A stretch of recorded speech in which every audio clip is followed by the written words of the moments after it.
get started in about a minute, so if people want to take their seats and get comfortable, we'll have a short presentation and then open it up.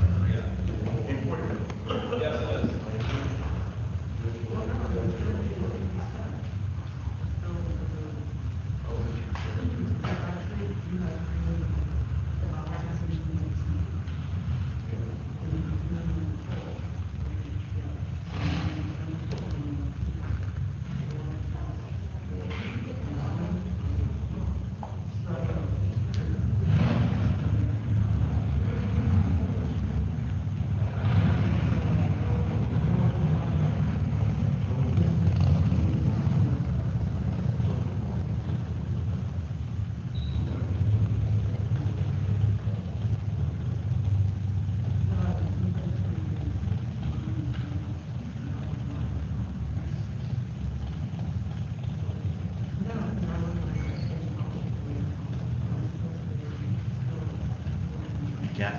Do you want to give it? Do you want to do the presentation? Either way.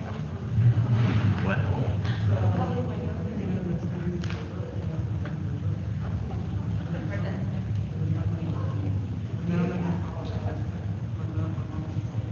Okay, I think everyone's back. We'll get started now.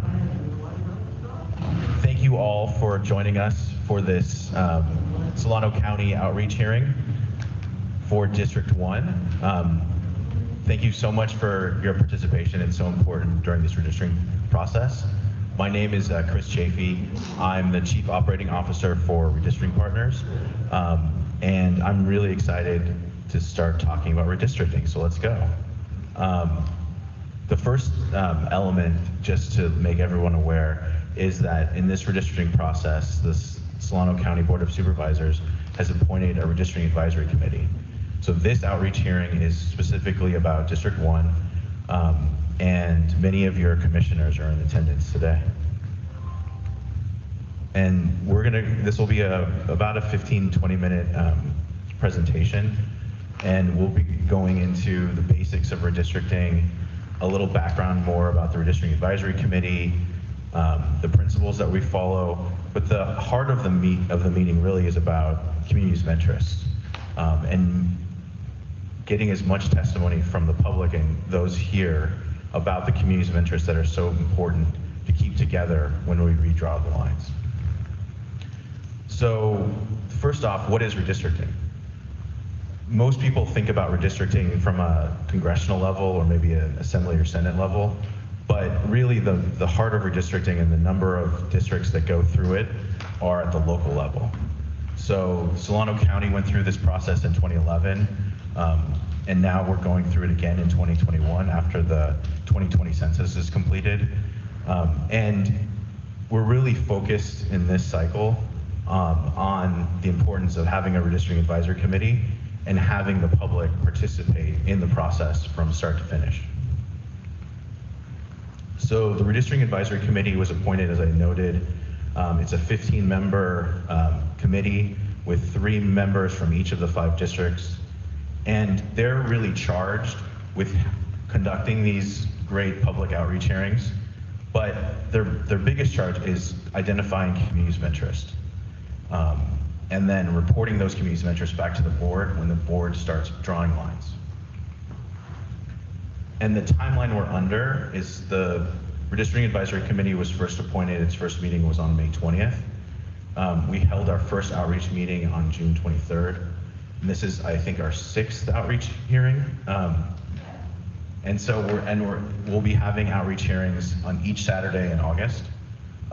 And in September, we'll be getting basically the Redistricting Advisory Committee will be coming out with a report about the community outreach meetings and the community of interest testimony that they've received, and presenting that to the board. So when the board starts discussing district lines, they'll have all that public testimony to work from.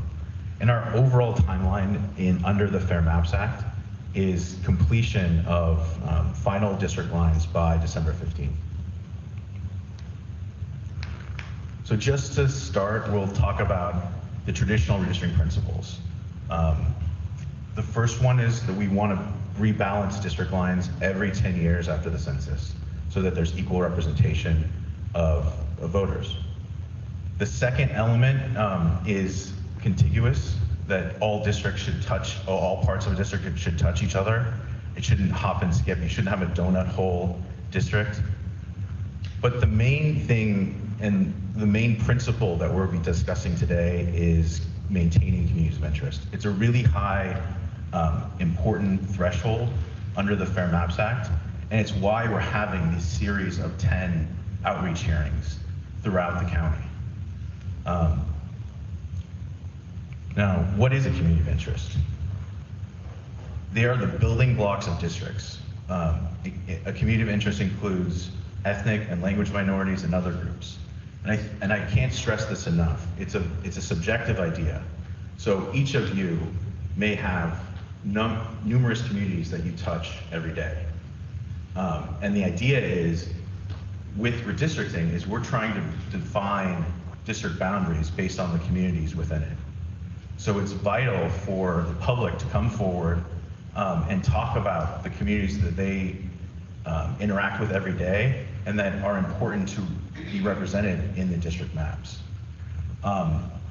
Many times people think communities of interest have to be defined by a census number, like an ethnicity maybe, Latino, Asian, African American. Those are general communities of interest that we use in redistricting, but we don't have to have a data set to define them. Again, these can be subjective ideas that you guys bring forward.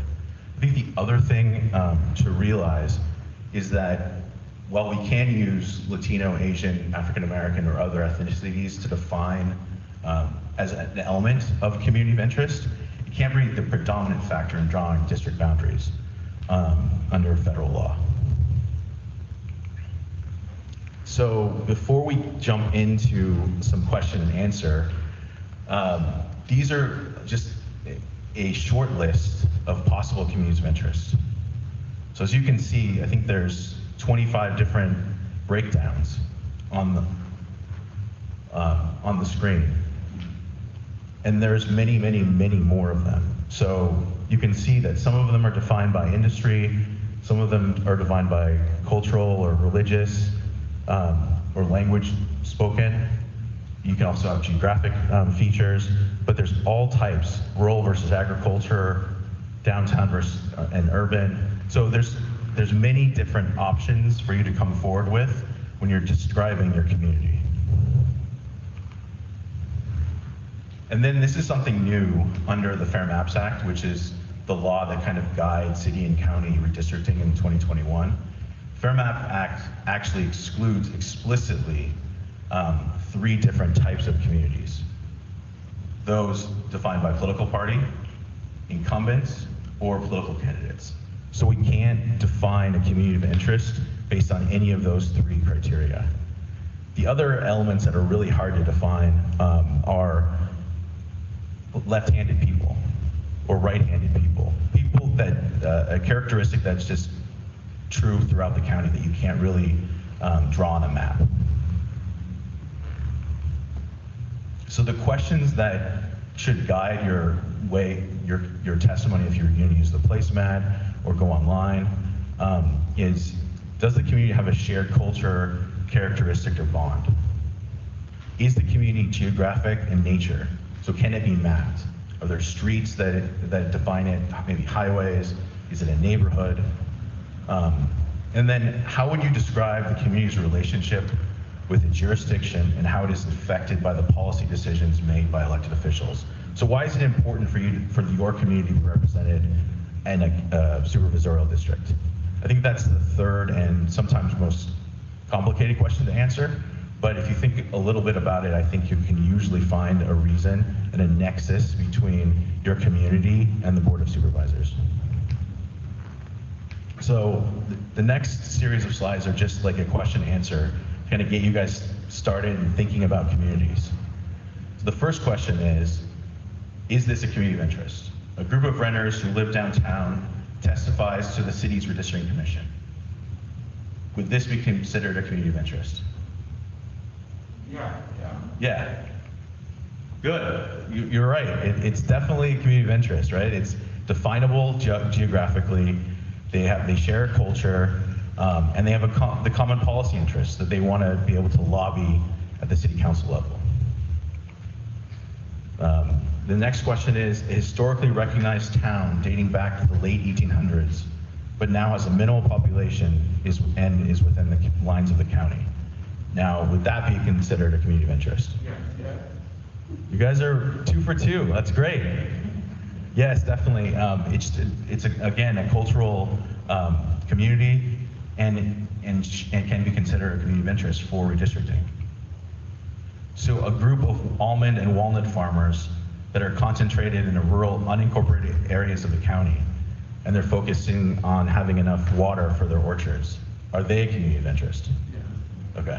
So you guys are 3 for 3. So the last one. This is probably the hardest question. A group of Giants fans. No. There you go. Because of course you can't really map Giants fans and Dodger fans in Solano County. That'd be rough, I think. So they're not a community of interest. So I think you guys are well versed on your communities. I just want to make sure that you're aware also, beyond the placemats that you have, there's also abilities for you to go home and talk to your friends and neighbors and push them to the Solano County Redistricting website, and they can fill out an online community of interest form.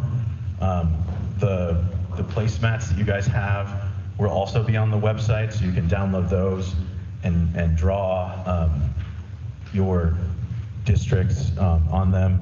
And then we'll also be talking briefly about Districtor, which is your public mapping option. So then just on your map submissions, on the timelines, so there's really 2 phases. The first one is community of interest maps, and that's from May, from when the RAC was appointed, through that September 23rd timeline. That's when we really need community of interest maps submitted so that we can present those to the Board of Supervisors when they start talking about district lines. And then after the census comes out on September 23rd, and this comes before the Board of Supervisors, the public will then also have an opportunity to draw district lines and submit district plans to the board to review and incorporate into their thinking on when they go forward and draw district lines. So the other thing that we're really excited to release is the Districtor public mapping tool. And right when concluded with this, I'll go through a quick example of how to use the tool. But the URL is, I guess I can use the pointer, is here. So it's districtor/tag/Solano_county. And that will take you to a overview of Solano County, where you can zoom in and draw your own community of interest and submit it online for us to use in the redistricting process.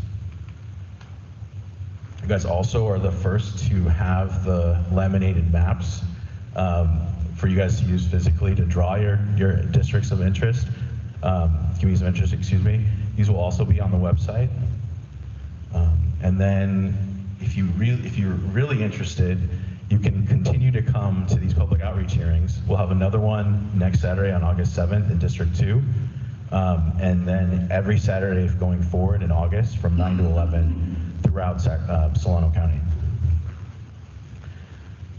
The other thing I wanted to point out, and it's in your packets, is a lot of this information is on redistricting.solanocounty.com.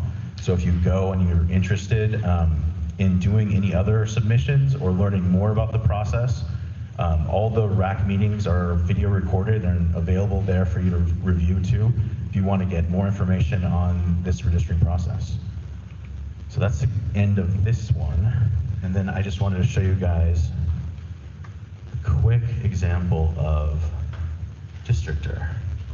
So this is the public mapping tool that I referred to. It's a great, simple tool for all of you and all your friends and neighbors to draw your communities. Can you go back to slide number 25, because the slide that's shown in the printout is not the same website. Yeah, so that was the general districtor website. We now have a new one. Yeah, so I want to see what that looks like. Got it. So here's the URL.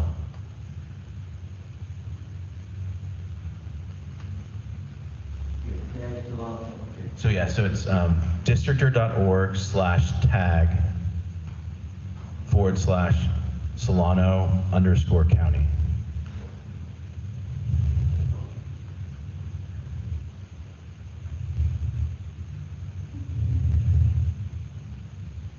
Thank you. Sure.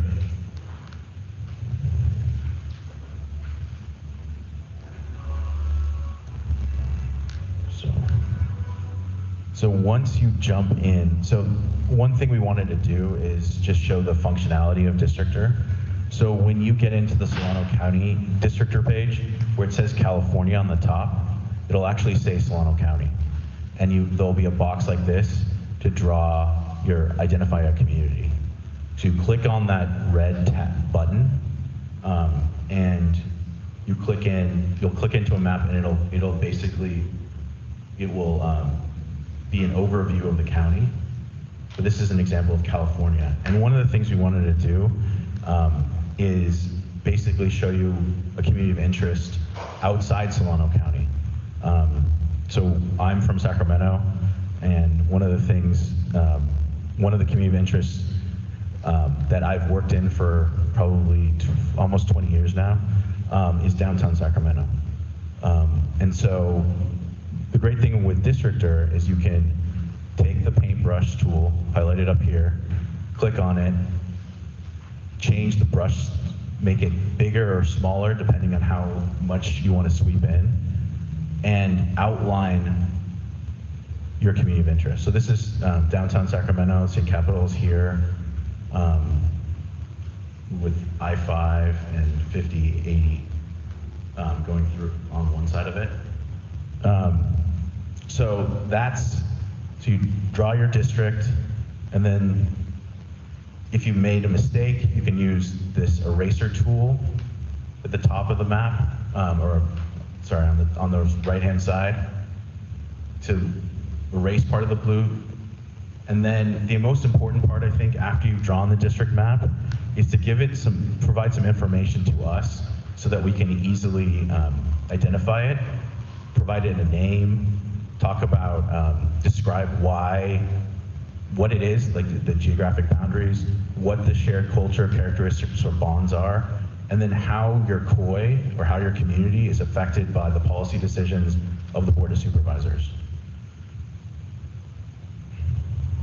You can also, in Districtor, in one setting, you can draw multiple communities.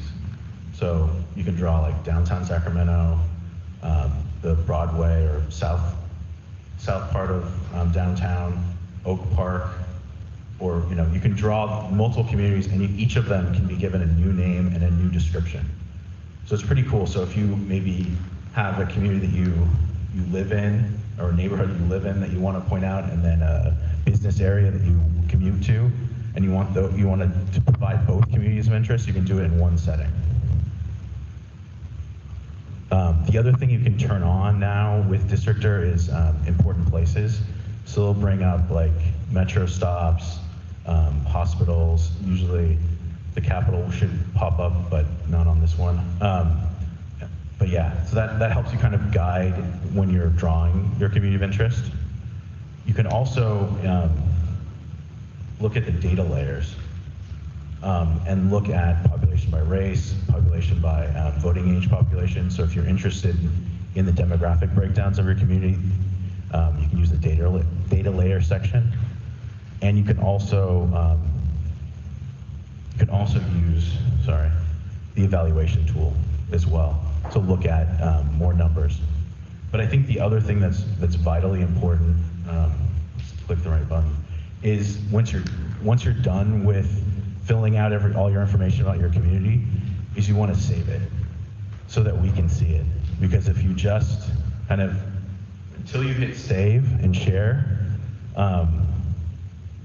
until you hit save and you go through the steps, we won't be able to see it. It'll be kind of like your own district or map, your own community, and won't be online. Any other questions? I'm just gonna go back to this.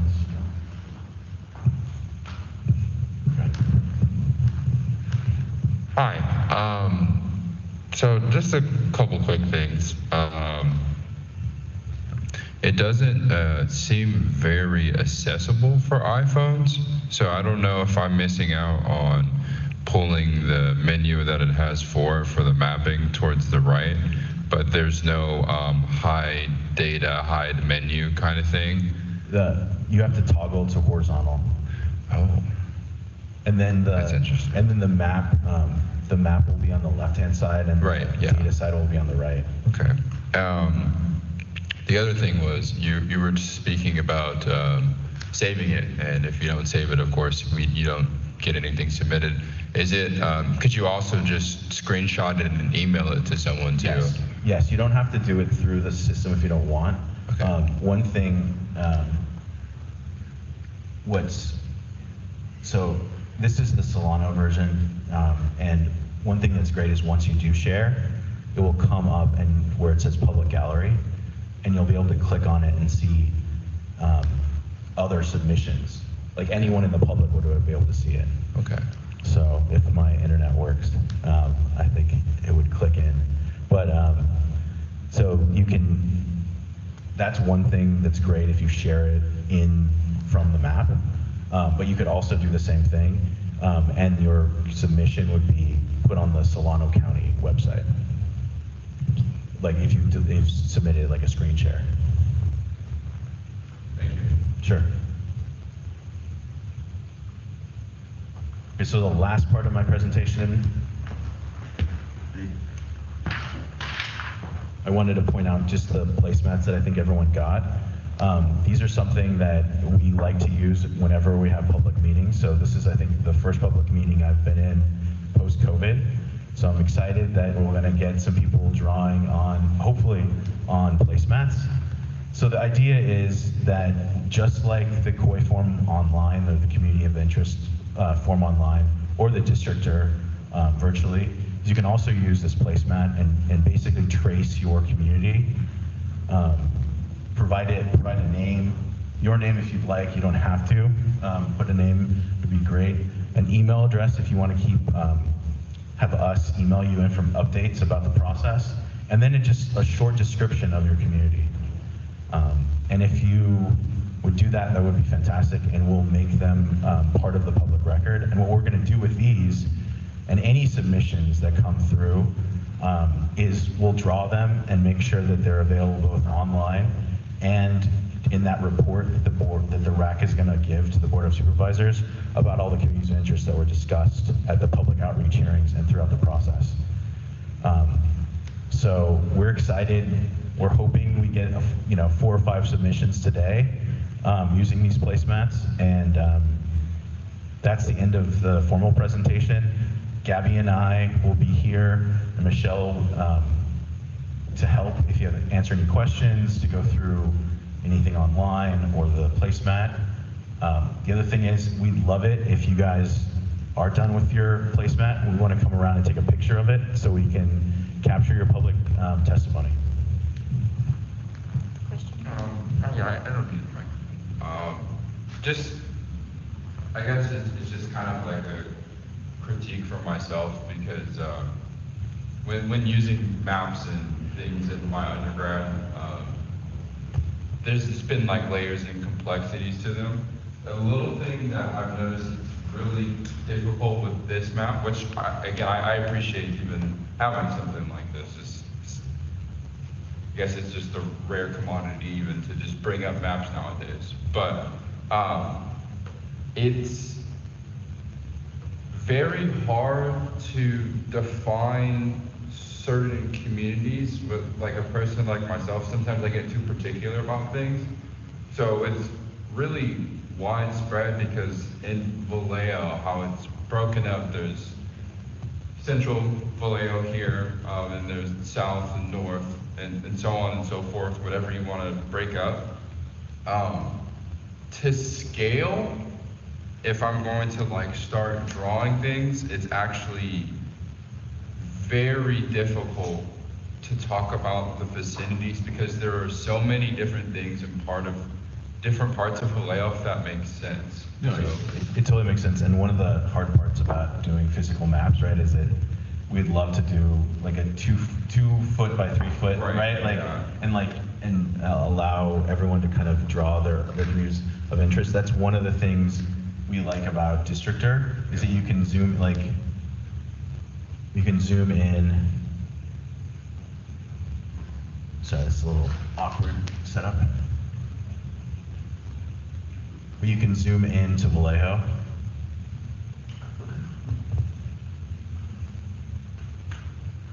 Sorry.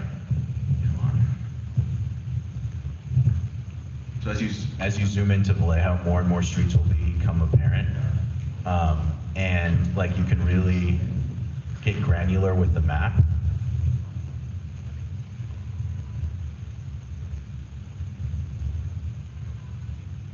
So and then you can use the paintbrush, right? And so I think and basically just. Yeah, I do like the tools for it. It does seem very easy to use. I think it's just the thing is the reason why I not a critique against anything you guys are doing, just from personal feedback. The generation just drop off of learning and attention and just consideration is big now. I'm 26 and a lot of what I'm seeing is just even going on. I'm trying not to just personally take into account what I think about the community because there's a lot of people my age and younger, of course, that have thoughts and feelings, but at the same time, they aren't necessarily going to be invested in this meeting, not because they don't care or it's not accessible to them, but because they just think differently. So, like, if more people were to come around, especially younger people, no offense to anyone in here, that's just my lack of just diction choice.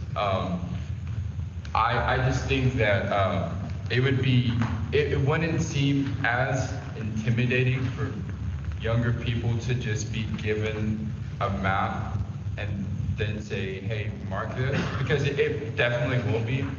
And then it wouldn't, there's just a lot of things with phones now where it's like, I hate to say it, but if it's not like 1 + 2, people will quit. Even people my age will just say it doesn't make sense. So, but I think this is like extremely important. Thank you. Sure.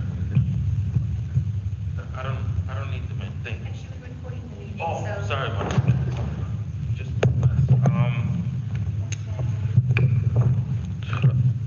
hello? Okay. So thank you so much for your comment.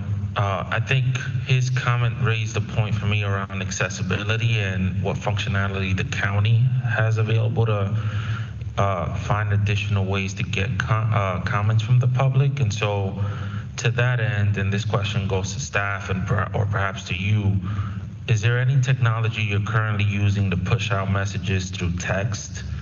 And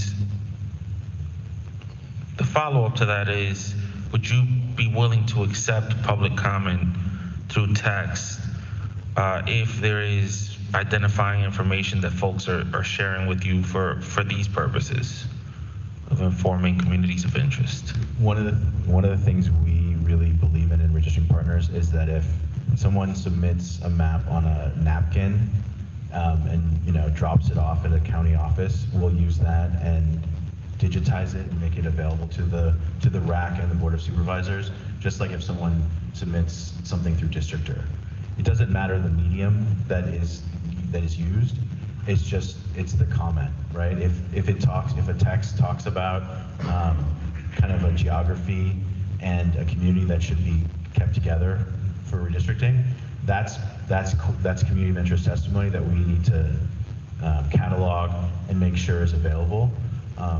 I don't know if there's a texting ability with the county. That's, I think, I'd be happy to give a number for people to text to if they wanted to. great. I just have an additional comment in regards to the maps and submitting public comments. And so what really worked here for me in Vallejo when we were going through the districting process back in 2018 was, even though we had no tools as far as a map or anything to look at, a lot of us just got together and printed out the 2 foot by whatever map and, did it on a digital screen and, drew in my classroom, spacing it out. But even with a small map like this, if you know the streets, if you know what the communities of interest are for you, you could definitely put that in the public comment, even though it may not show up on the map. But having it submitted in writing, like for example, my biggest thing was I didn't want to cross, Skyline Boulevard, right? Because that was a particular community of interest. Even though I couldn't identify it on a map like this or a smaller map, at least it was noted somewhere. It goes in the public record. So whatever you submit, I just want to kind of reiterate that it goes into the public record, but just make sure that you write it down, text it, do whatever you have to do, so that it at least gets to the advisory committee, so that we have something to talk to the Board of Supervisors on in September. And I'm going to say this, we don't have anything to look at right now, those of us on the advisory committee. So it is extremely important that each and every one of you after this meeting, go back, tell 20 people to go onto the website, take a picture of the map, and get us something. Because the clock is ticking, and we need to make sure that we have everybody's input on this so that we can make sure that our voices are being represented at the county level. And that's all I have to say. And then I just wanted to also say that if you'd like, there's a more detailed. Okay, great. I just wanted to make sure that you saw that. Yeah, I actually put them on the table at the back, so if anyone wants a copy of the larger map of Vallejo, you're welcome to get one.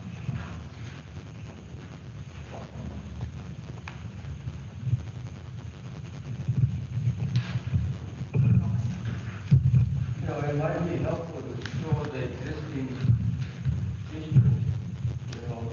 So one of the things we're really trying to do right now is just have people talk through their communities and submit their smaller communities to be kept whole. And when we go into district lines, we can show you the district lines, but really for this, this isn't to draw like a line for the districts, right? Because we're not trying to balance the 5 districts right now, because we don't have the final 2020 census populations yet.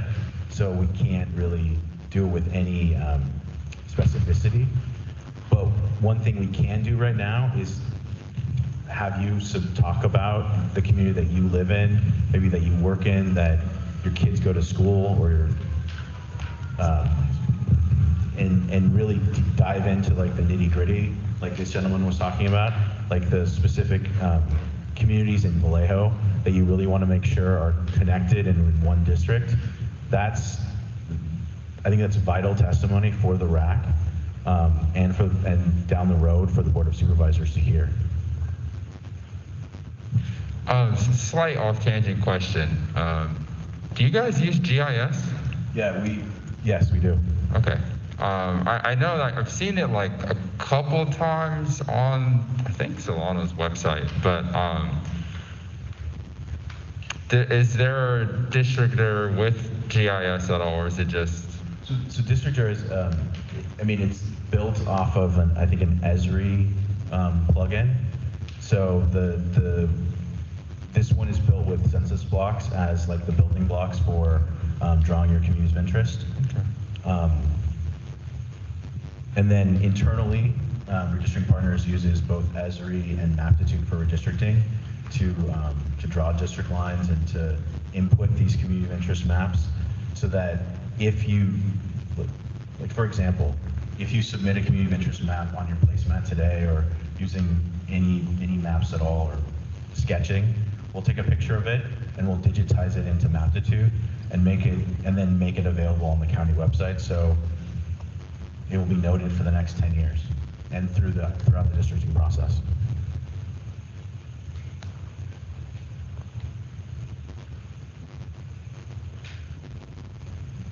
Any other questions? Okay, we'll be here. I'm going to turn off the mic and come get off the stage. But if anyone else has questions or is done with their placemat and wants us to come and take a picture and catalog it, please just find Gabby or I or Michelle. Thank you, and thank you again so much for coming.